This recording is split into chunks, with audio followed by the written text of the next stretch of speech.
Tulad niyan. Oh. Wala na kayong maulam, ayan. Pwede na namin ulamin yan. Mga itik, Dami no. wild duck. Hindi katulad sa Qatar. Oh, so, init ang kalaban. Kaya ang dito sa Qatar is Euro-Asia. Magandang isipin ko. Maganda rin dahil kahit hindi ka man pumasa, may option sila.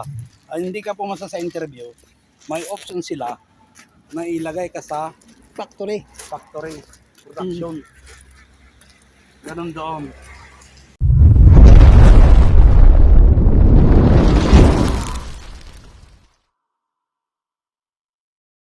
We are on the way now going to market. We buy our stock because we have a new salary today. Sana all.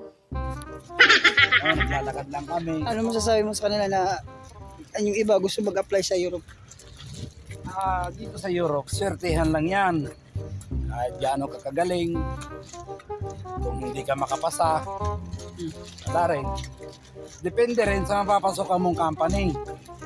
May mga company magagandang sahod dito, may mga company hindi magagandang sahod. Actually, sa grupo namin, may mga magagandang sahod na iniwan. Kagaya mo. So, nag-aantay pa rin kami after 1 year kung anong kalalabasan ng evaluation ng company namin. Price naman, ayos naman. Pero ang trabaho, depende rin sa area na pagkaka-assignan mo. Tulad sa amin, mga distribution kami.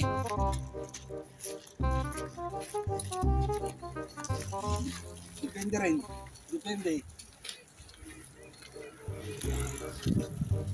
Depende kung saan ka ma-assign. May mga company dito kung magaganda bigayan sa kanila. Pero dito, maganda, may option ka rito. After 1 year, pwede ka na maghanap ng ibang company. Ganun ba yun? Oo. Pero May yung, magagawang company kung gusto mo nang lumipat, at least natapos mo yung kontrata mo. pero yung ano mo, visa o ID, Visa Pag ID, international bago ka lumipat, dapat naka-ready na sa kapila. Para, kagaya ng ano, Italy, Greece, ganun. depende sa Italy rin. Mostly sa Italy kasi sa mga ibang bansa, dumadaan pa rin sa mga agency. Depende kung makahanap ka ng direct, swerte mo. Pwede kang pumunta ng Germany, pwede kang pumunta ng Finland. Oh, Depende kung makapasa ka. pero kaya. Sa amin, wait muna kami. Tulad niyan, Oh. wala na kayong maulam, ayan, pwede na namin ulamin yan. Gago! Mga itik, Dami no. wild duck. Yan, mga krinang muso, mga babae, lalaki yan. Yan. Yan, krinang muso. Ituloy mo yung kwento. Alam ko naman po, ang green na ganyan, mga kanyan, mga lalaki. Babae daw yan. Kasi pagka walang lalaki ang mga itik na yan, hindi makakapisa ang mga itlog ng mga babae. Ganun ba yan? Oo. Dapat pinapaliwanag mo yung makakaitlog plan. sila, pero Yung mga hindi. plant tree naman. Dito, malapit ng, actually parating ng taglamig. Tingnan mo, full bottle gear ako. Oh. Yalo na ako matawid. Ganda rin Easy ko mo, maglakad, malamig. Hindi katulad sa Qatar. Oh, so, init ang kalaban. Kaya, ganito lang, chill lang. Pag dumating ang sahod, bili ng stock.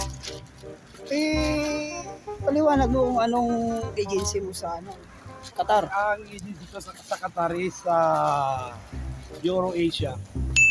Magandang isipin mo. Maganda rin dahil kahit hindi ka man pumasa, may option sila.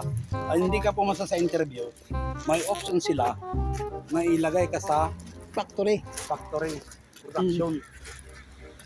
Ganun doon. Hindi ka pumasa sa interview, pwede ka nilang dalhin sa factory. Pero ihanda mo lang talaga ang pera mo dahil sa panahon ngayon, lalo dito sa Europe, pera-pera ang labanan. Bawi ka na lang, hindi ka man swertihin sa unang company mo, malay mo, next company mo, swertihin ka.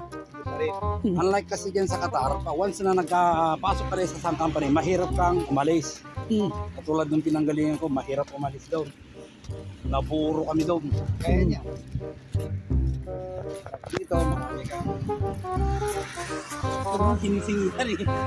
Nawala yung konsingitan. Maganda rito, masarap. Malamig.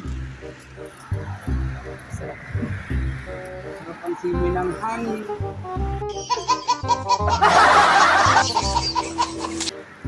Yung mga gusto mag-apply, try lang kayo. Kahit sa agency.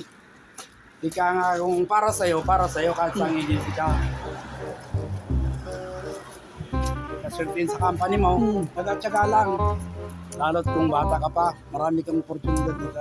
May nagtatanong kung magkano daw yung nagastos mo o na-process mo. Ano lang sa personal mo. Sa personal ko, nagastos ko doon, Hindi, mag-misis lang siguro sa'yo, ano. visits na lang. Pero ano, 1,000 euro, yan.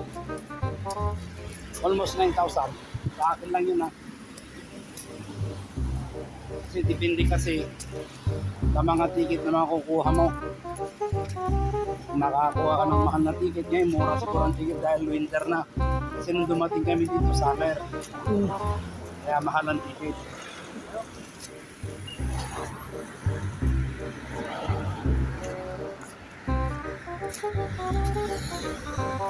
hintuan tayo ah. Oo, sige, na tayo. O, sabi mo na, anong hinintuan tayo? Dito, maganda rito. Once na may nakita nilang tatawid, hihinto ka. Paano masabi? Hihinto sila sa mga pedestrian. Yan, walang traffic light yan. May pedestrian. Hihinto ang mga sasakyan dito, mga priority ka. Ang galing! Ang galing! Kasi pag hindi ka hinintuan, multa sila, 500. Yun ba yun? Oo. May traffic light, sundin mo yung traffic light. Ang ganda rito ng playground, Yan ang mga playground dito. Yan ang mga kwan. Yan ang mga patayan ng aso. Patayhan? Kita mo yung mga aso na yan. Oo, yan, dami. Pero dito, ang maganda rito, may dala silang plastic. Hindi pwedeng iwanan nila once na tumahay ang mga aso nila. Kaya Ano ba lahat yan? ng mga may hawak na aso na yan, may kanya-kanyang plastic yan. Tama kayo, tama kayo! Oo. Para pag once na tumahay yung aso nila, bupulutin. Kaya, kaya plastic ang gagamitin. Ganyan dito, kalinate.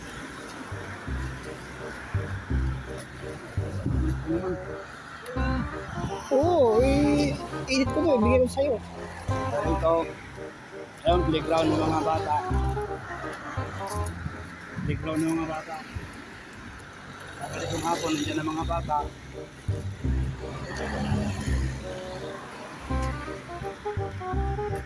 Punta kami sa Consum.